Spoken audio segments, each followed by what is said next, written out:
ये कानून अपने आप में बायस्ड है। आर्टिकल 14 का वायलेशन है, आर्टिकल 21 का वायलेशन है और यूजीसी को गाइडलाइन दी गई है ऑनरेबल कोर्ट के द्वारा कि आप एक कमेटी का निर्माण कीजिए जिसमें विधिवेत्ता होंगे, जिसमें जुरिस्प्रूडेंस को जानने वाले होंगे, जिसमें सामाजिक कार्यकर्ता होंगे और वो कमेटी एक रिपोर्ट बनाएगी यूजीसी के ऊपर और अच्छा यूजीसी एक्ट सामने आएगा जो सभी के विकास के लिए हो। जैसा कि ये सरकार बार बार कहती है, सबका साथ, सबका विकास, सबका विश्वास। ये ऑनरेबल सुप्रीम कोर्ट ने बहुत ही शानदार फैसला दिया है। इस फैसले का सभी को स्वागत करना चाहिए और मैं इस फैसले के समर्थन में डीयू के कई सारे ओबीसी और एससी एसटी भी छात्र थे और इसके विरोध में यूजीसी के पूरे देश भर से ओबीसी वर्ग के लोग सामने आ रहे हैं, एससी एसटी वर्ग के आ रहे हैं। का छुआछूत जो हो रहा है वो किसी पर्टिकुलर एक जाति के साथ नहीं हो रहा है, वो किसी के साथ भी हो सकता है। यही चिंता ऑनरेबल चीफ जस्टिस साहब ने उस दिन जताई थी कि एक नॉर्थ से जो बच्चा है वो अगर साउथ में जा रहा है, ईस्ट में जा रहा है या उधर के बच्चे इधर आ रहे हैं तो उनके लिए इस पूरे एक्ट में क्या प्रोविजन है, जिस पर सरकार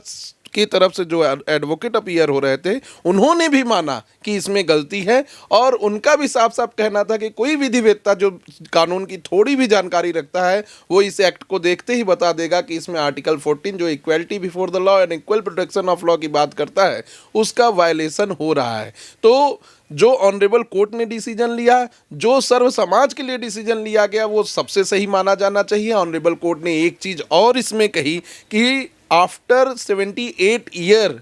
जब से कॉन्स्टिट्यूशन बना है हम इसको रिग्रेसिव कास्टिज्म में समाज को क्यों बांट रहे हैं। हमको तो एक ऐसे समाज का निर्माण करना चाहिए जिससे कि कास्टिज्म, जात पात, छुआछूत खत्म हो और इसी के लिए as a guardian of the constitution हमने कई बार इंटरकास्ट मैरिज को अलाउ किया है, कई बार right to choose life partner के लिए बोला है और कई बार इंक्लूसिव एजुकेशन के बारे में बात की है कि एक क्लास के भीतर ओबीसी, एससी, एसटी, दलित सभी वर्ग का बच्चा जनरल के साथ बैठेगा और जनरल का बच्चा ओबीसी, एससी, एसटी के साथ बैठकर पढ़ाई करेगा। आज किसी ऐसे स्कूल में जो CBSE board, ICSE board school है उसमें क्या ऐसा होता है कि ओबीसी के बच्चे हैं तो अलग कर दीजिए, जनरल के बच्चे हैं तो अलग कर दीजिए। महंगे से महंगे और सस्ते से सस्ते स्कूल में इंक्लूसिव एजुकेशन की बात की जाती है जिसमें सभी वर्ग के बच्चे एक साथ बैठेंगे और इस पे ब्रदर जज जो मौला बॉक्ची थे उन्होंने साफ साफ कहा कि क्या आप इस यूजीसी एक्ट के द्वारा इसे अमेरिका बना देना चाहते हैं जहां अश्वेत अलग बैठे और श्वेत अलग बैठे।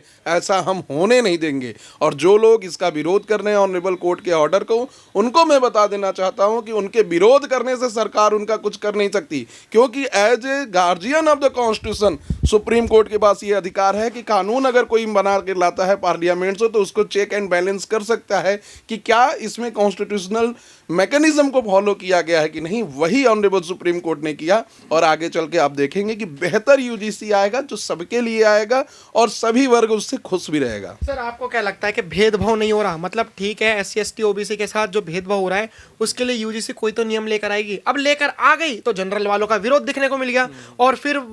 ये भी बोला जा रहा है कि जनरल वालों के विरोध के चक्कर में स्टे लगाया वरना तो इतना अच्छा खासा चलने वाला था। नहीं, ये जो है पहले आपके सवाल का जवाब मैं दे देता हूँ। पहला क्वेश्चन आपका ये था भेदभाव नहीं हो रहा। बिल्कुल जी, भेदभाव हो रहे हैं,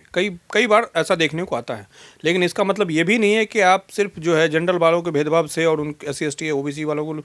के भेदभाव को रोकने के लिए इस तरीके का ड्रैकोनियन लॉ ले आएंगे। ये कानून एकदम काला कानून था, रॉलेट 2.0 था, जिसमें यही था कि अगर किसी ने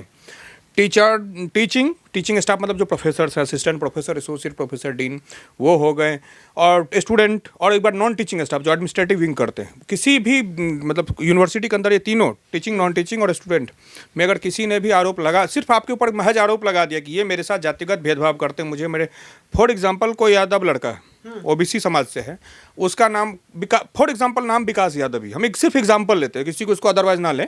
अब उसको आप यादव जी बोल दीजिए तब हो सकता है कल को कह देगा जी मुझे देखिए मेरे टाइटल्स बोला, जबकि वो खुद सर्टिफिकेट में नेम पे उसका नाम यादव है, खुद लगा रहा है।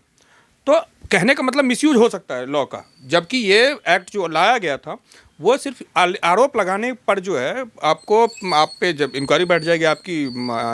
एक्ट लग जाने पर आपको जमानत करानी पड़ जाएगी, आपको सस्पेंड कर दिया जाएगा। फोर्थ ईयर का मान लीजिए 5 साल का कोर्स है, चौथे ये कानून अभी आ गया, चौथे साल में कोई लड़का होगा, किसी की पर्सनल एनिमिटी भी हो सकती है, दुश्मनी भी हो सकती है, किसी के नंबर का मारे हो, कोई जेलस हो सकता है, कई बहुत सारे पर्सनल डिसीजन हो सकते हैं, किसी को फंसवाना है, कोई लड़का टॉपर हो जनरल का सोच रहा हो कोई इसको गोल्ड मेडल मिलने वाला, कोई एससी एसटी या ओबीसी लड़का बस कहते देखो जी मुझे इन्होंने जातिगत गुप्ता बोल दिया, यादव बोल दिया, कुछ भी बोल दिया, तो इस तरीके से फिर उसका उनकी जेल होगी अलग, उसकी कार्रवाई होगी अलग, उसको गोल्ड मेडल तो खत्म, उसका सपना ही रह जाएगा। तो ऐसा है कि ये कानून जो लाया गया था रेगुलेशन यूजीसी का 2026 का, उसमें धारा 3C इतना ही वेग है कि सुप्रीम कोर्ट में चीफ जस्टिस ऑनरेबल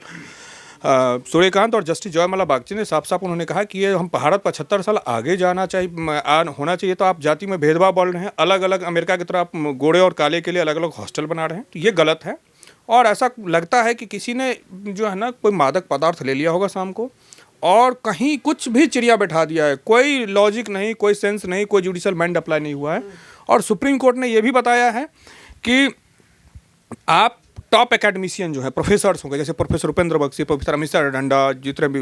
लोकिता सरकार, जितने भी लोग हैं जो एमिनेंट हैं, फैजान मुस्तफ़ा, वीके आहूजा जैसे बड़े बड़े लोग और जो टॉप ज्यूरीज होते हैं, जो कानून के विशेषज्ञ हैं, उनको आप एक पैनल बनाइए, उनसे रिकमेंड, प्रोफेसर रणबीर सिंह हो गए। लेकिन अभी सवाल ये उठ रहा है कि सूर्यकांत जी ब्राह्मण हैं, इसलिए ब्राह्मण को मतलब ये अपर कास्ट वाले जो लोग हैं वो भी देखिए अभी कुछ लोग ना टारगेट कर रहे हैं कि तुम कानून तो पास करवा लोगे लेकिन जो सिस्टम में बैठे हैं वो तो ब्राह्मण बैठे हुए हैं, इसलिए उन्होंने बायस होकर ये सब चीज़ें करी हैं। नहीं, इसका जवाब यह है कि 2 जजों की बेंच थी। एक, अगर आप ये सवाल पूछ रहे हैं और लोग ये सवाल उठा रहे हैं, पहली बात तो ये सवाल अपने आप निराधार है।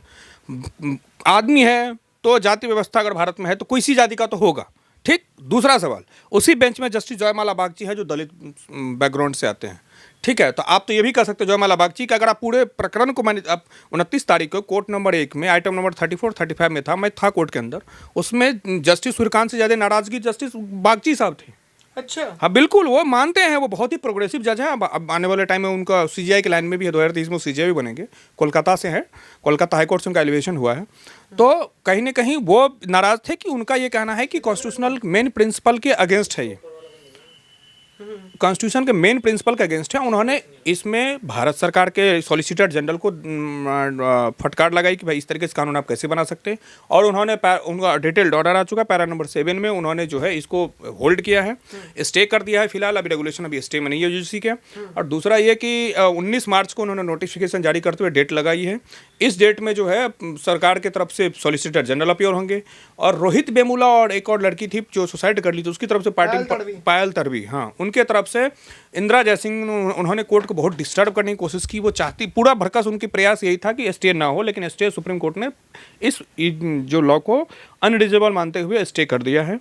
और उसके बाद यूजीसी को भी रेस्पोंडेंट नंबर 2, चूंकि इसमें यूजीसी है, यूजीसी को नोटिस जारी किया गया। तो अब डिटेल्ड में, और साथ साथ सुप्रीम कोर्ट ने ये भी कहा है कि इस चीज़ का कोई पॉलिटिकल, उनको पता था, क्योंकि सुप्रीम कोर्ट जज भी तो न्यूज़पेपर पढ़ते हैं, सारा कुछ करते हैं, वो भी तो अवेयर रहते हैं, तो उनको पता था कि इसका कोई पॉलिटिकल मायने ना निकाला, जो कि अभी निकाला जा रहा है। सर, अब बहुत ट्रोल करा जा रहा है कि ब्राह्मण थे सूर्यकांत जी, जैसे कि उन्होंने जवाब तो दे दिया, लेकिन फिर भी आपका माइंडसेट क्या है? क्योंकि अभी बहुत सारे लोग ट्रोल कर रहे हैं कि चाहे भले हम कुछ भी कर लें, हम हाथ पैर मार लें, लेकिन ये जो 3% लोग बैठे हुए हैं, मतलब 3% मतलब वो ब्राह्मणों को कह रहे हैं, और या फिर 10% जो जनरल कैटेगरीज में ब्राह्मण, ठाकुर और बनिया वगैरह, ये जो जैन वगैरह थे, यही लोग 85% पर, 90% पर कब्जा करके बैठे हुए हैं। क्या कहना चाहोगे? देखिए, इस पे मैं कहना चाहूँगा कि अगर ये लोग आरोप लगा रहे हैं कि ऑनरेबल चीफ जस्टिस साहब ब्राह्मण थे इसलिए ऐसा जजमेंट आया, तो ऑनरेबल फॉर्मर चीफ जस्टिस साहब BR गवई साहब, उन्होंने कहा था कि क्रीमी लेयर SC ST में होना चाहिए। इवन उनके फेयरवेल स्पीच में भी उन्होंने माना था कि कैसे मैं मान लूं कि मेरा बच्चा और एक SC ST के कम्युनिटी से आने वाला बच्चा एक बराबर एजुकेशन पा रहे हैं और एक बराबर पढ़ाई कर रहे हैं। वो तो ये समाज नहीं मान रहा है, उनकी बात भी तो माननी चाहिए। दूसरी बात मैं इस पे कहूँगा कि कई सारे ऐसे judgment honourable former chief justice BR Gavai साहब ने दिए जिसमें उन्होंने माना कि SC ST एक्ट का मिसयूज हो रहा है, तो क्या आज SC ST एक्ट को ख़त्म कर दिया जाए। तीसरी बात मैं कहूँगा, Subhash versus state union of India में, Subhash versus state of Maharashtra में ऑनरेबल सुप्रीम कोर्ट ने पाया कि किस तरीके से गुड लॉज का भी मिसयूज हो रहा है, जैसे SC ST 498A section 69 of the BNS। तो कैसे यह मान लिया जाए कि एक कमेटी जो OBC SC ST के लोग उसमें रहेंगे, एक बच्चा जो OBC SC ST का जनरल के खिलाफ कंप्लेन कर सकता है जिसकी आइडेंटिटी डिस्क्लोज नहीं की जाएगी, और जिसको कि फर्जी कंप्लेन करने पर भी कोई आरोप नहीं तय होगा, उसको जेल नहीं भेजा जाएगा, उसके ऊपर कोई जुर्माना नहीं लगेगा, तो कैसे हम मान लें कि इसका मिसयूज नहीं होगा। अगर इसी कानून को लाना है ठीक है, ये यूजीसी का कानून बहुत बेहतर है, लेकिन इसमें कुछ चेंजेस करिए। आप 3C को ख़त्म करिए। 3E ऑलरेडी वहाँ पे है, जो सभी के लिए बात करता है कि डिस्क्रिमिनेशन किसी के साथ भी हो उसको जेल जाना चाहिए, उसके ऊपर कार्रवाई होनी चाहिए। और दूसरा प्रोविज़न इसमें ऐड कर दें कि अगर कोई फर्जी कंप्लेन कराता है तो उसको भी जेल होना चाहिए। जब SC/ST एक्ट में आप फर्जी कंप्लेन कराएंगे तो जेल होगा, तो ऐसा क्या विपदा पड़ी थी कि आप बच्चों को उसमें से एक्सक्लूड कर रहे हैं? इसका तो मिसयूज़ कॉलेज में सबसे ज़्यादा होगा, क्योंकि कॉलेज में तो बहुत छोटे छोटे मुद्दों पे लड़ाई और बहस हो जाती है। तो कहीं ना कहीं सामाजिक विकास के लिए, आर्थिक विकास के लिए, देश के विकास के लिए हमें एक ऐसे समाज की ज़रूरत है, एक ऐसे संविधान की ज़रूरत है, एक ऐसे कानून की ज़रूरत है जिसमें सब लोग साथ चलें और अकेले अकेले ना चलें। अगर लोग बट बट के चलेंगे तो सरदार वल्लभ भाई पटेल के द्वारा इतनी बड़ी रियासतों को एक करने का कोई मतलब नहीं निकलेगा, और ये देश आगे चल के भाषा के नाम पे, जाति के नाम पे, क्षेत्र के नाम पे बढ़ता हुआ दिखेगा, और इसको कोई नहीं रोक सकता। फिलहाल आप क्या राय रखते हैं कमेंट में जरूर बताएं। देखते रहे हमारे चैनल। धन्यवाद। जय हिंद।